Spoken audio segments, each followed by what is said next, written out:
Hello everyone, I am Haunting Stories, and I am here to help you today. I know you use this video to fall asleep, so before that, please like the video and subscribe to the channel. Also, tell me where you are from and what time you are watching. Now, get comfortable and relax.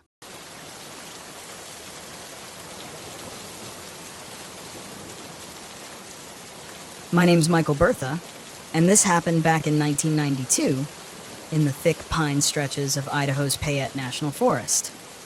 Now, I'm not some storytelling type, but when you've seen what I've seen, it sits with you whether you want it to or not.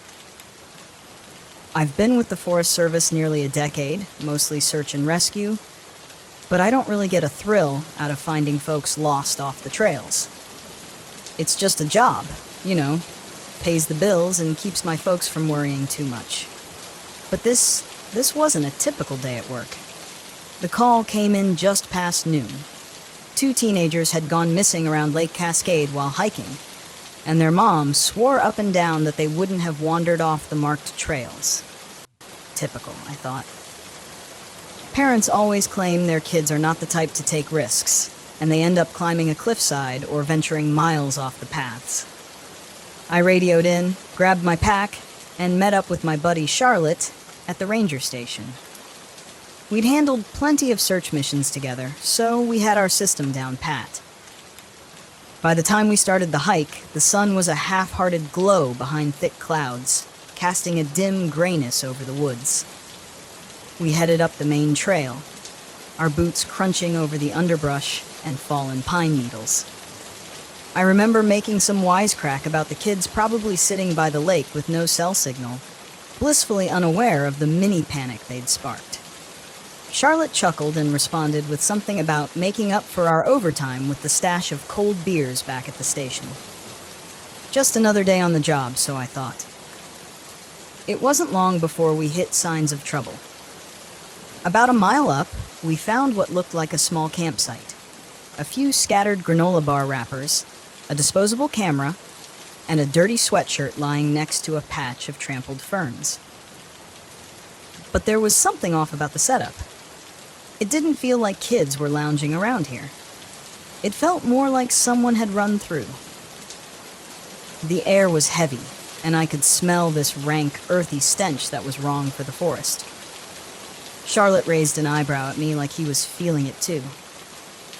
We called out a few times, half expecting the teens to stumble out of the bushes, embarrassed and red-faced, but nothing stirred except a few startled birds and that eerie silence that fills the gaps where sounds should be. I knelt down, trying to get a sense of what had gone down here. There was a sharp imprint in the dirt, something like a claw mark, but wider and deeper than any animal I'd seen in these woods. I brushed my fingers over it, feeling the jagged lines. Whatever made that wasn't anything natural. "You seeing this?" I asked. Charlotte had spotted something farther up, a chunk of what looked like torn fabric caught on a low-hanging branch. It was a piece of a t-shirt, stained dark, likely blood. I felt a chill settle over me then, a realization that whatever was out here wasn't just a wild animal. We both knew when to trust our gut, and my gut was screaming that we were in over our heads. We pressed on, calling their names, but now every rustle in the bushes had me glancing over my shoulder. About a mile deeper into the woods we found the first body. It was one of the teens, a boy, face down with his arm twisted under him at an unnatural angle. His body was mangled in a way that no mountain lion or bear would have done. His torso was scratched open, not by claws, but by something else, something that seemed to tear rather than slash. Charlotte stepped back, a grimace on his face, muttering something I didn't quite catch. We checked for signs of life, even though it was obvious we'd be wasting our time. He was gone. Worse yet, the terror etched onto his face told us this was no accident, no animal mishap. It was a hunt. We radioed back to the station, giving as calm a report as we could manage. They told us to stay put. Backup was on the way. But Charlotte and I exchanged a look, sitting still in the woods with God knows what lurking around. Not likely. We agreed to find higher ground and keep watch until help arrived. but something told me that wouldn't be enough. Just as we started back toward a nearby ridge, we heard a faint sound, a low, uneven clicking, like stones scraping together. It was rhythmic and unnatural, like it had intent behind it. Charlotte raised his flashlight, sweeping it in a wide arc. I followed his beam, and for a moment we saw nothing but trees and shadows. Then, between two thick pines, a shape appeared. It was unlike anything I'd seen, like a mix between a lizard and something much larger. It moved low to the ground, with a long, scaly body and limbs that looked almost human in shape, though bent and twisted in a way that no human could ever walk. Its skin was dark and rough, patched with what looked like scales. But the strangest part was its head, elongated, with a wide, flat mouth and jagged rows of what I can only describe as crocodile-like teeth. Charlotte and I froze. The thing paused, raising its head as if it sensed us. Then, with a sharp hiss, it lunged forward. I didn't have time to think. My instincts took over, and I yanked Charlotte to the side just as it shot past us, swiping the air with a clawed arm. We bolted up the ridge, tripping over roots and rocks in our haste. But it was on us, relentless, snapping its jaws and thrashing the underbrush with every step. I remember yelling at Charlotte to split off, hoping to confuse it or at least buy us some time. He hesitated, but the look on my face must have convinced him, and he veered off to the left. I dove to the right, dodging trees and scrambling up a small incline. Behind me, I could hear it crashing through the forest, tearing at anything in its path. There was no mercy, no pause. It was like it had locked onto us, hungry and unyielding. I lost track of Charlotte in the chaos, my mind racing as I looked for any place to hide. I spotted a small crevice between two rocks and dove in, pressing myself flat against the earth, hoping it would lose my scent. But then I heard the unmistakable sound of Charlotte's scream cutting through the forest. It was short, choked off, and I knew he'd met the same fate as the teenager back at the campsite. The clicking sound grew fainter, and I dared to lift my head. My legs were numb, my heart pounding so hard I thought it might give me away. But the forest around me was silent again. I stayed hidden for what felt like hours, watching the trees, waiting for any sign of movement. When I was sure it was safe, I crawled out, my legs unsteady, and started the long trek back to the station alone. When I returned to the ranger station, the backup was just arriving. They looked at me like I'd gone mad when I tried to explain what happened. They asked about Charlotte, and I told them the truth, as much as they would believe. We went back out to search, but we only found remnants, torn pieces of clothing, broken branches, and drag marks leading deeper into the forest. No sign of Charlotte, no bodies, nothing to prove what we'd seen except my own word. Months later, I did some digging, trying to find any hint of what that creature was. Local legends spoke of a predator, something that roamed these woods centuries ago, rumored to be a guardian or a curse, depending on who you asked. They called it the Leshy, a name whispered by those who claimed to have seen it before vanishing into the wilderness.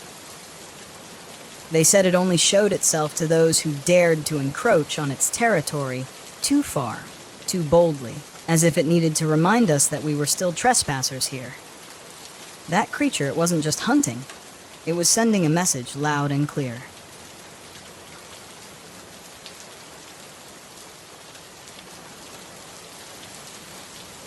I had been driving for hours, the Demon Desert stretching endlessly around me, barren and vast under the relentless sun. The road was long behind me now, just an empty trail of dust leading out to nowhere. Perfect. This was exactly what I needed, a break from work, from the grind, from people. Out here there was nothing but silence and space, no cell towers, no deadlines, no distractions, just me and the desert. I pulled the RV to a stop near a rocky outcrop and stepped out. The air was dry and still, the kind of quiet that felt like it was pressing down on you. I took a deep breath, inhaling the warm scent of sand and stone. This was my escape. No buzzing phone, no frantic emails, just the open sky and the endless horizon. I set up camp quickly, parking the RV in the shade of the rock formation and pulling out my gear. I wanted to explore before the light faded. There was something about the desert that always fascinated me. The way the landscape shifted from harsh to beautiful in a matter of hours. But right now, I was focused on one thing: silence. After weeks of being glued to my phone and running from meeting to meeting, the thought of being completely disconnected was a relief. No cell reception out here, no GPS signal, just me and the land. As I unpacked, I heard it. A faint sound, almost too soft to notice. A rhythmic beeping. At first, I thought it was something inside the RV, maybe an alarm or a piece of equipment malfunctioning. But after a quick check of my gear, everything seemed fine. The sound persisted, though, steady and faint, like a pulse just beneath the surface. I stepped outside, trying to pinpoint where it was coming from, but the desert was quiet. The only sound was the faint wind rustling through the rocks. I brushed it off, assuming it was some distant echo of the RV's systems, and finished setting up camp. As the sun began to sink below the horizon, I felt that familiar sense of calm wash over me. This was why I came here, to escape, to let my mind breathe. But that night, the beeping came back. I was sitting by the campfire, watching the flames flicker against the darkening sky, when the sound returned, clearer this time. It was still faint but persistent. A soft, rhythmic pulse, like something distant calling out. I stood, trying to shake off the uneasy feeling creeping up my spine. I wasn't the type to get spooked easily. Logic and reason were my tools, and they had served me well in the world of engineering. But there was something about the sound, something that felt wrong. I grabbed my flashlight and stepped away from the fire into the darkness. The desert stretched out before me, vast and empty. I started walking, following the faint sound. The rhythmic pulse grew louder as I moved away from the RV. For a while, I saw nothing but sand and rock. The beeping seemed to fade, then grow louder again, like it was moving with me, always just out of reach. I kept walking, the beam of my flashlight cutting through the night. But every time I thought I was getting closer, the sound slipped away. Finally, I stopped. My pulse was racing now, my breath coming in short, sharp bursts. The beeping had faded again, leaving me standing alone in the middle of the desert. The silence around me was heavy, almost suffocating. I turned back toward the RV. The fire still glowed faintly in the distance as I walked. The beeping returned, faint but steady, like a distant heartbeat. The next morning, the sound was gone. The desert was still quiet, as if nothing had happened. I told myself it was just my mind playing tricks on me. Isolation could do that. The vast emptiness of the desert, the absence of any familiar sounds, it could mess with your head. I decided to hike further out, hoping to clear my mind. The landscape stretched endlessly in every direction, the sun already beating down on the sand. I grabbed my gear, making sure I had plenty of water, and started walking toward a rocky ridge I had spotted in the distance. Halfway there, I saw him. A man walking toward me from the opposite direction, his figure small against the endless desert. I hadn't expected to see anyone out here. This was a remote area, far off the beaten path. As the figure grew closer, I could make out an older man, his clothes worn and dusty, his face lined and weathered from the sun. "Hey," I called out, raising a hand as we approached each other. The man nodded, his eyes distant, almost vacant.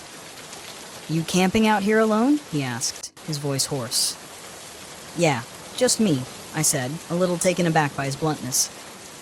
"I've been walking for days," he said, his eyes scanning the horizon. "You heard it yet? The signal?" I blinked, unsure if I had heard him right. "The signal?" He nodded, his expression grim. "You'll hear it. Once you hear it, you can't get it out of your head. I've been following it for days. It doesn't stop." A chill ran down my spine. "What are you talking about?" The man glanced around nervously, as if the desert itself was listening. "There's something out here. Something that's been broadcasting for years. It gets inside your head. Starts with the beeping, then it gets louder. You'll see." I stared at him, unsure of what to say. He looked dehydrated, sunburned, like he'd been wandering the desert for days without rest. I offered him some water, but he shook his head and started walking again, heading back the way he came without another word. I stood there, watching him disappear into the distance, his words echoing in my mind. Once you hear it, it doesn't stop. That night, the beeping was louder. I couldn't ignore it anymore. The sound pulsed through the silence, steady and rhythmic, like it was coming from somewhere deep beneath the earth. I tried to sleep, but every time I closed my eyes, the sound was there, burrowing into my mind. I couldn't take it anymore.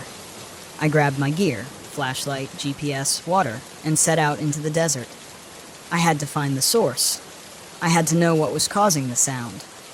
The desert was pitch black, the sky filled with stars.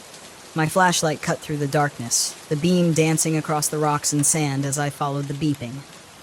It was louder now, almost frantic, like it was pulling me towards something. The GPS was acting strange, flickering in and out, as if the signal was being disrupted. But I kept moving, my footsteps crunching in the sand. The beeping grew louder with every step. After what felt like hours, I saw it, a structure half buried in the sand. A bunker or a weather station, long abandoned. The beeping was deafening now, emanating from somewhere inside. I hesitated, standing at the entrance of the bunker. The door was ajar, rusted and creaking in the wind. Everything in me screamed to turn back, to leave and forget about the sound. But I couldn't. The signal was pulling me in. I stepped inside. The air in the bunker was stale, suffocating. My flashlight flickered as I moved through the narrow corridor, the walls lined with rusted equipment and old, faded maps. The beeping was louder now, echoing off the metal walls, vibrating in my chest. At the end of the corridor, I found a small room. In the center stood an old radio tower, its equipment still faintly powered by some unknown source. But that wasn't what caught my attention. The walls were covered in symbols, strange, intricate markings carved deep into the metal. They spiraled outward, converging toward the radio tower as if they were feeding into it. In the corner of the room, I found a journal. Its pages were yellowed and brittle. The entries were short, scrawled in frantic handwriting. They spoke of the signal, how it started with the beeping, how it grew louder, how it never stopped. "It gets inside your head," one entry read. "It's not just a sound, it's alive." As I read, the beeping shifted, morphing into a high-pitched screech that stabbed through my skull. I dropped the journal, clutching my head as the sound rattled through my brain. It wasn't just a signal. It was something more, something that had been waiting, broadcasting, pulling people in. I had to get out. Stumbling out of the bunker, the noise still ringing in my ears, I gasped for breath. The desert spun around me. I ran, my legs weak, my mind spiraling. The landscape warped, the rocks and sand shifting as if the desert itself was alive, moving with the signal. When I finally made it back to the RV, I collapsed inside, my head pounding. The beeping had settled into a constant, dull hum in the back of my mind. I left the desert the next morning, driving as fast as I could. The beeping was still there, faint but persistent. I didn't look back. Even now, days later, back in the city, I can still hear it. A faint, rhythmic pulse at the edge of my consciousness. Always there, always calling me back. The signal isn't done with me yet.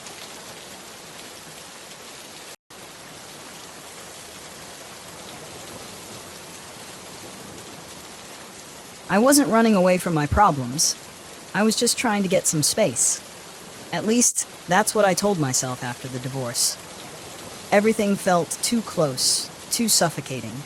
The paperwork, the empty house, the awkward conversations with friends who didn't know how to bring it up. I needed to get away, and what better way than a solo trip into the wilderness? Dead Man's Creek sounded like the perfect place to clear my head. A name so bleak it made the reality of my situation seem trivial. Just me, my dog Patel, and the open road. I'd driven the RV deep into Wyoming's Wind River Range, far from the trails and tourists. That's what I wanted. Solitude. I found a spot off the grid, well away from the beaten path. The closest human was probably miles away, which suited me just fine. I set up camp near a bend in the creek, the water dark and slow, reflecting the towering pines above. The quiet was absolute, and I felt something like relief as I stood there, staring out at the wilderness, Patel sniffing the ground beside me. "This is it, boy," I said, running my hand through his thick fur. "Just us. No distractions." Patel wagged his tail, but his ears were perked, listening to the subtle sounds of the forest. The place was still. Too still. But that's what I wanted, wasn't it? Peace, quiet. No one to tell me what I'd done wrong or how I'd lost everything. Just the wide open woods and the whisper of the creek. The first night was fine. Quiet. Uneventful. I cooked a simple meal over the campfire, Patel stretched out at my feet. The stars were sharp and cold in the sky, and for the first time in months, I felt something close to peace. But that peace didn't last. The second night, I noticed it. The silence. Not the calming, tranquil kind, but a deeper, unnatural stillness. No rustling leaves, no chirping crickets, no movement in the trees. Just the crackling of the fire and the low, constant murmur of the creek. Patel, who usually dozed off by now, was alert, staring into the dark, his ears flat against his head. "What is it, boy?" I asked, standing up and scanning the tree line. Nothing but shadows stretching between the pines. Still, Patel didn't relax. His body was stiff, and every few seconds he let out a low growl, his gaze fixed on something I couldn't see. I grabbed the flashlight from the RV and shone it toward the woods, sweeping the beam across the darkness. Just trees. No glowing eyes. No movement. I let out a breath I hadn't realized I was holding and forced myself to relax. Probably just a deer or something. But Patel didn't relax. He growled again, deeper this time. His fur bristled, the flashlight flickered. A cold wind swept through the trees, carrying with it a faint smell. Something rotten, like decayed meat left out in the sun. I wrinkled my nose, holding my breath for a moment. I tried to tell myself it was nothing, that the wilderness was full of strange smells. But the hairs on the back of my neck were standing up. I tossed another log onto the fire. The flames flared up with a loud crack. For a moment, the smell faded and the wind died down. Patel settled a little but stayed close to me, never taking his eyes off the woods. Later that night, as I lay in bed in the RV, I heard it. Soft at first, like a distant whisper. Crying. I sat up, straining to listen. The sound drifted through the trees, carried on the wind, faint but unmistakable. The sound of a woman crying. My first thought was that someone might be out there, lost in the woods. But no one else should have been anywhere near this area. I hadn't seen a single car, a single hiker, nothing. Help me. The voice was faint, almost drowned out by the murmur of the creek. But it was there, clear as day. Patel growled again, this time from his spot at the foot of the bed. He was staring at the door now, his body tense, ears flat. I grabbed the flashlight from the counter and crept toward the door. My heart pounded in my chest. Every instinct told me to stay inside, to lock the door and ignore whatever was out there. But that voice, it was so desperate. Slowly, I opened the door and stepped out into the cool night air. The flashlight flickered to life, the beam cutting through the darkness. The crying had stopped. The forest was still again, but this time it wasn't peaceful. It was suffocating. "Hello?" I called out, my voice sounding too loud, too human for this unnatural quiet. "Is anyone there?" No answer. Just the sound of the creek and the rustling of the trees. Patel stayed at my side, his growl low and steady. Then I saw them, footprints. Large, old-fashioned boot prints in the damp soil near the creek's edge.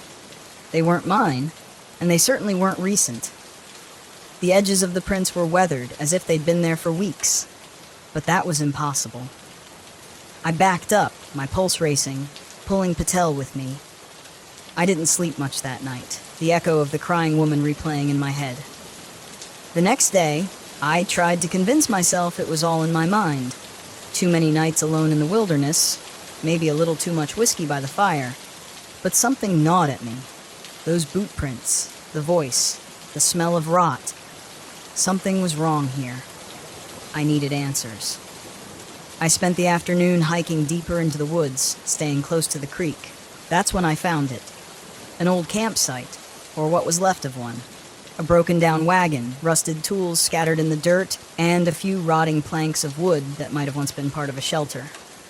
As I looked closer, I spotted something half buried in the dirt. A small, leather-bound journal, its pages yellowed and brittle with age. Carefully, I opened it, flipping through the delicate pages. The writing was faded, but I could make out enough. It belonged to a woman, a pioneer by the sound of it, who had traveled west with her family. They had camped near Dead Man's Creek, just like I had. Her early entries were brief, describing their journey and the hardships they faced, but the later ones grew darker, more frantic. The cold is setting in. We lost Joseph last night. He wandered too far from the fire, and we couldn't find him. I hear him sometimes calling out to me from the trees, but when I go to him, he's not there. My children, they're gone too, taken by the woods, by the creek. I can't leave. I have to find them. I have to. The final entry trailed off, the ink smudged as if the writer had been interrupted. My stomach twisted, a chill crawling down my spine. I knew the legend of the crying woman, the one who had lost her family in these woods and now wandered them, searching for her lost loved ones. I'd heard it mentioned in passing by locals when I'd asked for directions to the creek, but I'd brushed it off as folklore. But now I wasn't so sure. That night, the crying returned. But this time, it was closer. Louder. The weeping echoed through the trees, wrapping around the RV like a thick fog. "Help me, please," Patel growled, his hackles raised as he paced near the door. I sat at the table, gripping the edge with white knuckles, my heart pounding. The woman was out there, and she knew I was here. The RV began to shake, the windows rattling as if something or someone was moving around outside. I grabbed the flashlight and stood up, my pulse pounding in my ears. I couldn't stay inside forever. I opened the door. The flashlight beam cut through the dark. The crying stopped, but the air was thick with tension. The rotten smell was back, stronger this time, like it was coming from just a few feet away.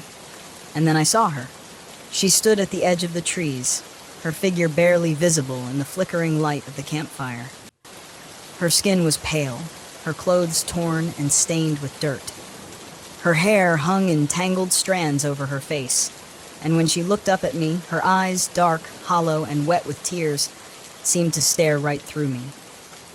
"Please," she whispered, her voice cracked and broken. "Help me find them." I couldn't move. My feet were frozen to the ground as the woman took a step toward me. The air around her was cold, so cold that it felt like it was freezing the breath in my lungs. Patel barked, snapping me out of my paralysis. I stumbled back, my heart hammering in my chest. "You're not real. You can't be real." But she was, and she wasn't leaving.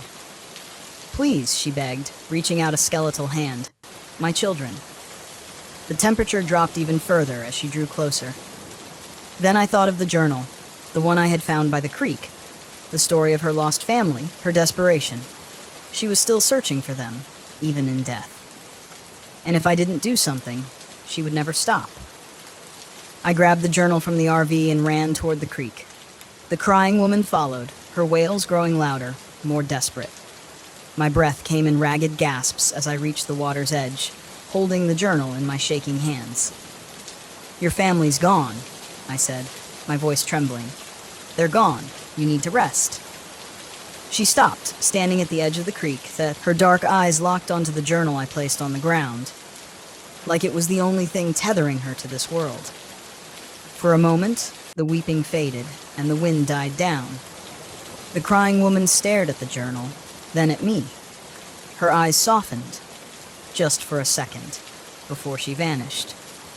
I left Dead Man's Creek the next morning, the journal still lying by the water where I had placed it.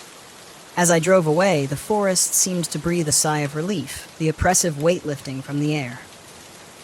Patel sat beside me, his head resting on my lap, finally calm. I'll never forget the sound of the weeping or the hollow eyes of the crying woman. She's still out there somewhere, searching for something she'll never find. And I'll never return to those woods. Not again.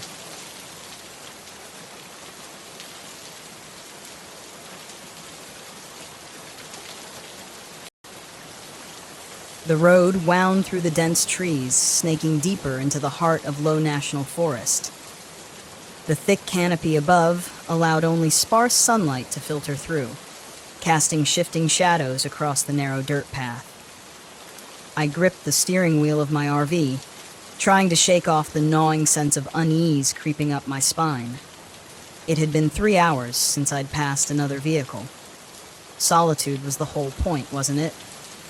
This trip was supposed to help me clear my head, to reconnect with myself after the divorce. I had spent the last few months in a fog, and this journey to Deadwood Creek was meant to be my escape, a test of independence.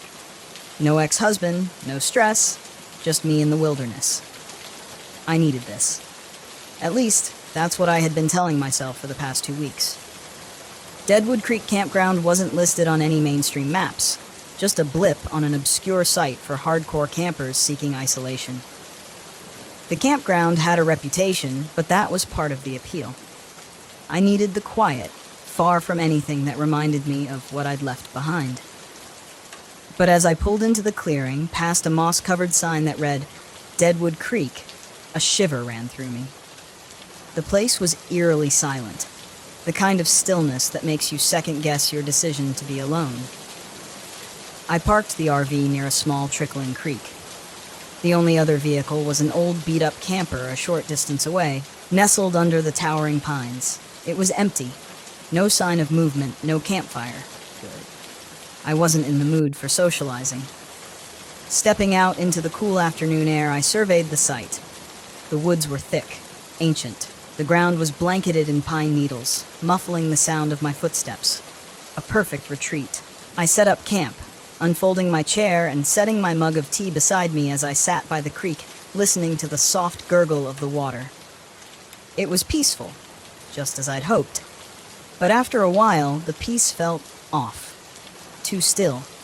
The air grew heavy, pressing down on me, and the silence wasn't comforting anymore. It was oppressive.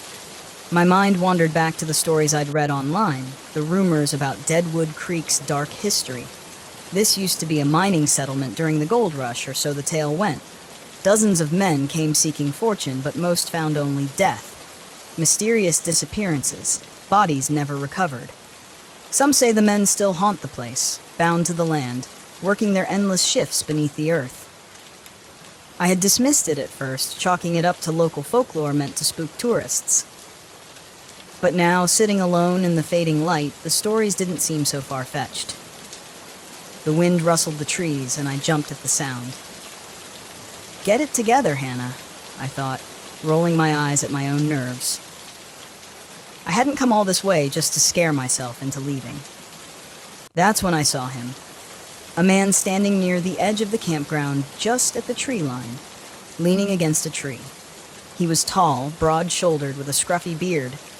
His clothes were worn and dirty, as if he had been out here for weeks. His gaze was fixed on me. I waved awkwardly. He lifted a hand in response. Then, slowly, he started walking toward me. Didn't mean to spook you, he said, his voice easy, almost too casual. Didn't expect anyone else out here this late in the season. I wasn't expecting anyone either, I replied, forcing a smile. Just needed some time alone, you know? Yeah, I get that, he chuckled, though the sound didn't quite reach his eyes. I'm Rick, by the way. Been coming here for years. I nodded, unsure of what to say. Rick had the look of someone who belonged out here, someone who knew the woods like the back of his hand. I didn't. Be careful out here, Rick said after a pause, his gaze drifting toward the woods. Deadwood Creek's got a history. Strange things happen when the sun goes down. My skin prickled at his words, but I forced myself to laugh. Let me guess. Ghost stories? Miners and all that? Rick's expression didn't change. Something like that. Just don't stray too far from your camp. Without another word, he turned and walked back to his camper, leaving me with a knot of unease in my stomach. That night, I couldn't sleep. The RV was quiet, the temperature inside dropping faster than I expected. I wrapped myself in blankets, trying to ignore the feeling that something was wrong. Then the sound started. At first I thought it was the wind, but soon I realized it was more than that, faint at first, barely perceptible. A rhythmic clinking echoed from the direction of the creek. It sounded like tools, mining tools, pickaxes striking rock. I bolted upright in bed, my heart pounding. No, I was just imagining it. This was what I came here for, solitude. But I couldn't shake the sound. It was getting louder, the metallic rhythm persistent, almost like a heartbeat. I grabbed a flashlight and climbed out of the RV, my breath visible in the cold night air. The forest was a wall of darkness, the trees looming overhead like silent sentinels. The sound of the creek was louder now, rushing over rocks, and I could swear I heard voices, whispers carried on the wind. My flashlight beam swept across the campsite, catching nothing but trees and the faint shimmer of water. But then I saw them. Figures. Shadowy, half-formed shapes moving by the creek. Their outlines were faint, but unmistakably human. They moved as if they were working, digging, swinging pickaxes in time with the clinking sound. My throat tightened as I realized they weren't there in the normal sense. They were translucent, faded. I stumbled back, my mind scrambling to make sense of it. Ghosts? No, that was impossible. I backed toward the RV, my pulse racing, but as I turned, I nearly collided with Rick. "Easy," he said, raising his hands. "I saw your light. Thought I'd come check on you." I couldn't find the words to explain what I'd just seen, but Rick didn't need me to. He just looked over at the creek and nodded, his face unreadable. "They come out at night. The miners. Been here for over a century, trapped in their own hell." I swallowed hard, trying to suppress the rising panic. "You mean you know about this? What is this place?" Rick gave a half smile, though it was more sad than comforting. "Deadwood Creek. These men came here to find gold, but all they found was death. Now they're stuck here, working the land forever. Some nights, they're just echoes. Other nights..." He trailed off, but the implication was clear. On other nights, they weren't just echoes.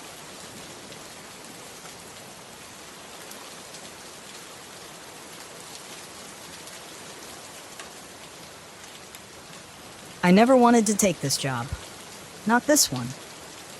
But when the bills pile up and your savings start running dry, you do what you have to, even if it means going back to the place you swore you'd never see again. Dead Man's Pass. It was Eddie's death that did it. 15 years ago, I lost my brother on that road. His rig skidded off a curve and plunged into the canyon. I was driving a mile behind him when it happened, watching the whole thing unfold through my windshield, like a nightmare in slow motion. I've never been the same since. I never could forgive myself for not doing more, for not being there to help.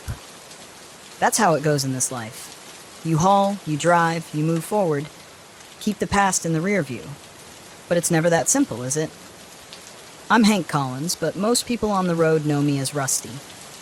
Maybe it's the gray creeping into my hair, or maybe it's just the wear and tear of 30 years behind the wheel. I've spent most of my life running rigs, hauling everything from livestock to construction equipment. This time, I was hauling heavy machinery for a mining outfit in Utah. Easy enough, or so I thought. The cargo didn't bother me. What bothered me was the route. Route 163, through the heart of Monument Valley, and then up through Dead Man's Pass, the very stretch of road where Eddie lost his life. I had avoided it for years, but I couldn't avoid it this time. The money was too good, and the job came at a time when I needed it most.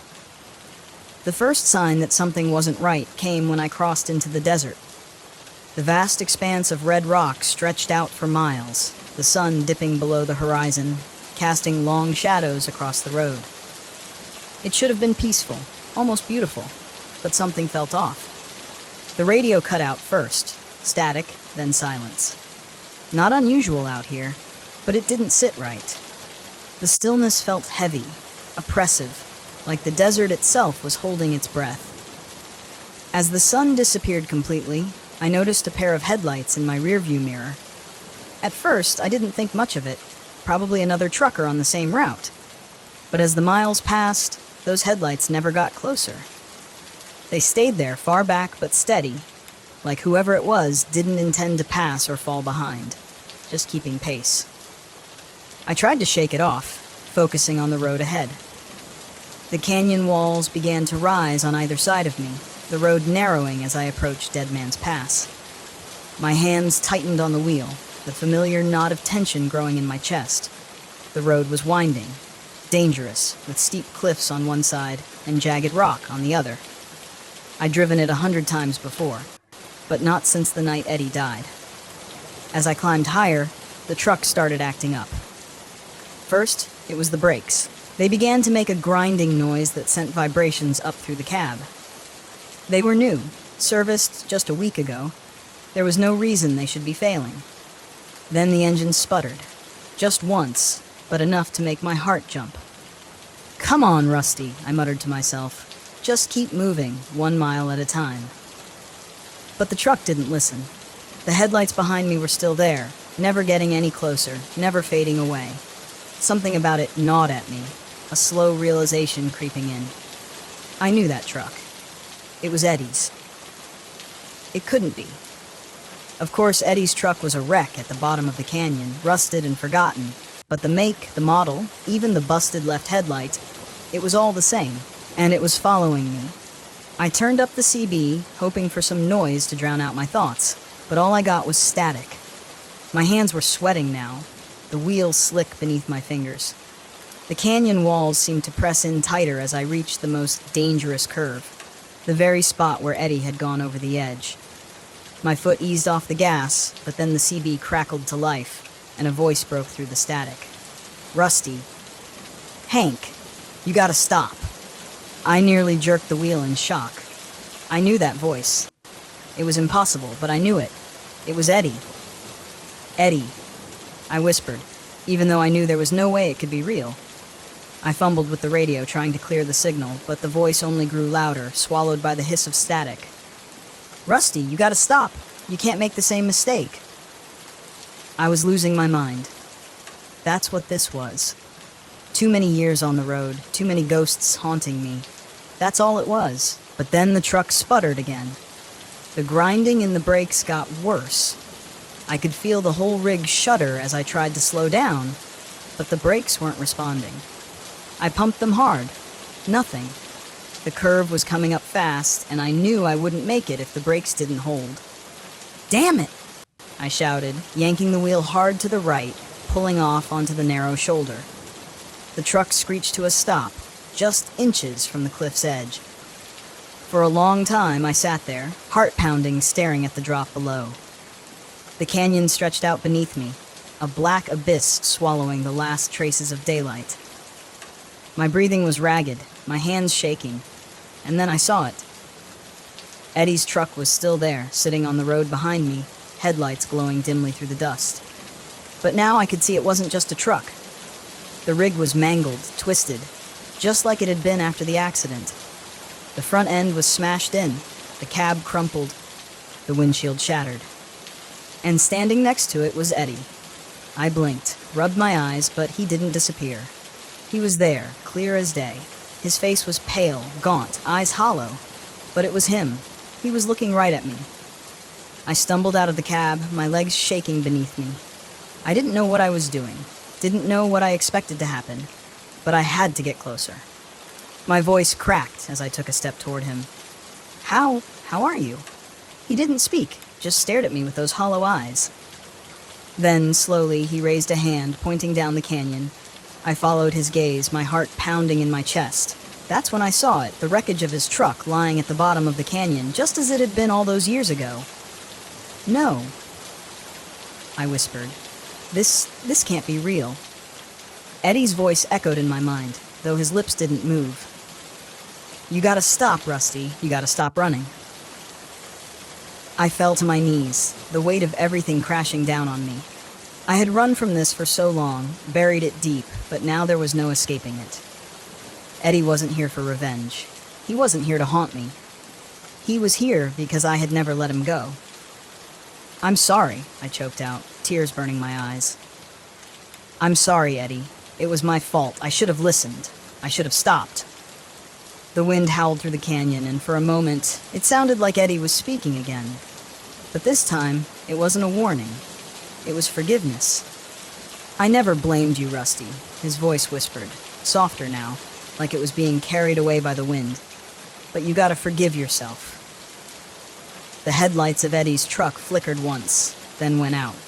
The figure standing beside it began to fade, dissolving into the dust and shadows of the canyon, and then he was gone. I sat there on the edge of the road, staring down into the canyon where my brother's truck had fallen. The air was still, the only sound the soft hum of the desert wind. I didn't know how long I stayed there, but when I finally got to my feet, something had shifted inside me. The guilt was still there, but it wasn't crushing me anymore. It wasn't tearing me apart from the inside. I could breathe again. I climbed back into the cab and started the engine. The truck roared to life, and the brakes responded this time, smooth and steady, as I pulled back onto the road. I glanced in the rearview mirror one last time. There was nothing there. No truck, no headlights, just empty miles of desert behind me. I smiled a sad, tired smile. It was time to stop running. Time to go home. As I drove through Dead Man's Pass, the echoes of the past faded into the night, leaving only the road ahead.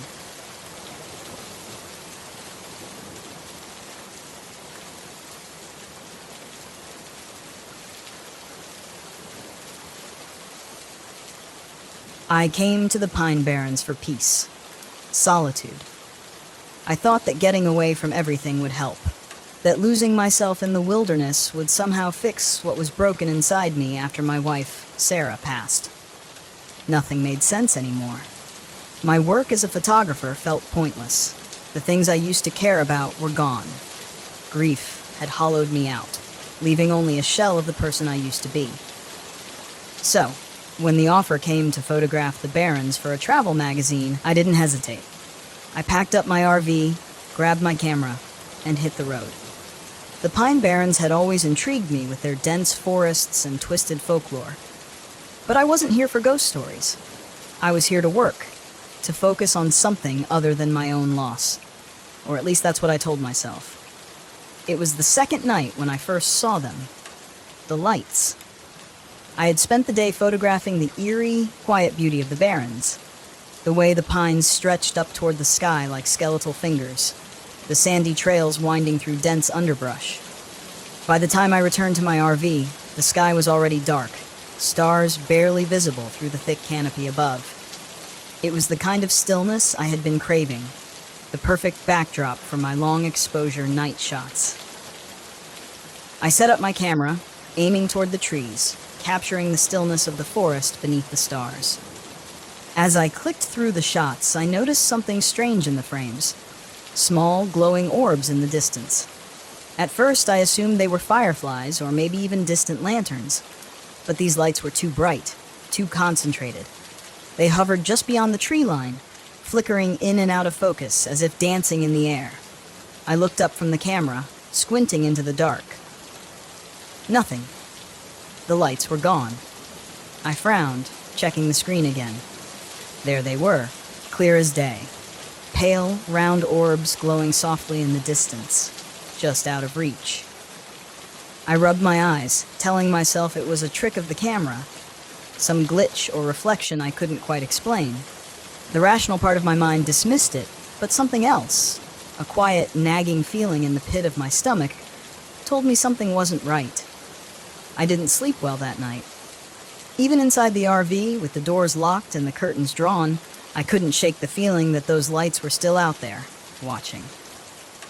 The next morning, I pushed the strange encounter aside and decided to venture deeper into the forest. The Barrens were an endless maze of pine trees and narrow, winding trails, and I wanted to capture the desolation, the beauty of the place. I slung my camera over my shoulder and set off, keeping an eye on my GPS to make sure I didn't get lost. The deeper I went, the more unsettling the forest became. The trees seemed to close in around me, their branches twisting like gnarled hands. The air was thick and heavy, the kind of stillness that felt unnatural. There were no birds, no rustling of leaves, just silence. I tried to ignore the growing sense of unease. I was here to work, not to get spooked by old legends. But as I walked, I couldn't shake the feeling that something was off. My compass, which had been working fine all morning, it suddenly started spinning erratically. The needle swung wildly in every direction. My phone lost signal, the GPS cutting out entirely. I stopped, staring down at the malfunctioning devices in my hands. I was good with directions, had spent years hiking camping in places far more remote than this. But now, standing in the heart of the Barrens, I couldn't tell which way I'd come from. And the trees all looked the same. The wind picked up, carrying with it a faint whisper. It was so soft, I wasn't sure I'd even heard it at first. Just the wind, I told myself, trying to shake off the creeping anxiety. I started to walk back toward the RV, retracing my steps as best I could. That's when I heard it again. Whispers, like distant voices carried on the breeze. Back at camp, I felt the full weight of isolation pressing down on me. The whispers from earlier hadn't stopped. If anything, they'd grown louder, clearer. As the day turned into night, I told myself it was nothing, that I was just on edge from being alone out here. But as darkness fell and the oppressive stillness of the forest closed in, I found myself constantly looking over my shoulder, expecting to see something lurking in the shadows. I decided to review the photos I'd taken that day, hoping the distraction would calm my nerves. As I scrolled through the images, something caught my eye. The lights. There they were again, hovering just at the edge of the frame, bright and unmistakable. They flickered in the distance, glowing softly against the dark backdrop of the trees. I zoomed in, trying to make sense of what I was seeing, but the closer I looked, the more the lights seemed to blur, as if they were shifting, moving in some unnatural way. I glanced up from the screen, and my heart stopped. The lights weren't just in the photos, they were outside. I rushed to the window, pulling back the curtain, and there, just beyond the trees, I saw them. Pale, glowing orbs floating silently in the darkness. They pulsed gently, like they were beckoning me, drawing me in. I felt a strange pull, an almost physical urge to step outside, to follow the lights into the woods. I told myself it was ridiculous, that I was being irrational, but the more I stared, the stronger the pull became. Before I knew it, I was grabbing my camera and heading for the door. The forest was darker than it should have been. The thick canopy blocked out any trace of moonlight. The lights moved ahead of me, hovering just out of reach, flickering in and out of sight as they led me deeper into the trees. I kept telling myself that I was only following them to figure out what they were, to get the perfect shot for my blog. But deep down, I knew that wasn't the whole truth. There was something else drawing me forward, something I couldn't explain. The deeper I went, the more disoriented I became. The trees seemed to close in around me, twisting and warping. Their shapes blurred in the darkness. My footsteps felt heavy, sluggish, like the ground was pulling at me, slowing me down. The lights, however, remained just out of reach, always moving a little farther ahead, urging me to follow. And then I heard it, Sarah's voice. Nate. I stopped dead in my tracks, my heart hammering in my chest. Nate, come back to me. It was her. It had to be. The voice was so soft, so familiar, like the way she used to call me from the other room when she needed help with something. I stood there, frozen, staring at the lights as they pulsed gently, the sound of her voice swirling around me. I wanted to believe it. I wanted to believe she was out there waiting for me, that somehow she wasn't gone. But something about the voice wasn't right. It was too distant, too hollow, like an echo from a place I couldn't reach. The lights flickered, growing brighter, and I felt the pull again, stronger this time, almost overwhelming. My mind screamed at me to move, to follow, to find her. But something deep in my gut told me not to. No, I whispered, backing away, shaking my head. This isn't real. I turned to run, but the forest had changed. The once familiar path was gone, replaced by an endless tangle of trees, all twisted and gnarled like something out of a nightmare. The lights flared angrily, swirling around me. Now, their once soft glow became harsh and blinding. I stumbled, panic rising in my chest as the ground beneath me seemed to shift, pulling me down. The air grew thick and suffocating. The whispers returned, louder now, surrounding me, pressing in from all sides. "Give in. Come with us." I ran blindly through the trees, the lights chasing me, flickering like angry fireflies. The whispers grew louder, their voices overlapping, creating a cacophony of sound that made it impossible to think. I wasn't sure how long I ran. Time seemed to stretch and warp, just like the forest around me. But eventually I spotted a familiar shape in the distance, the RV. I burst through the trees, collapsing against the side of the RV, gasping for breath.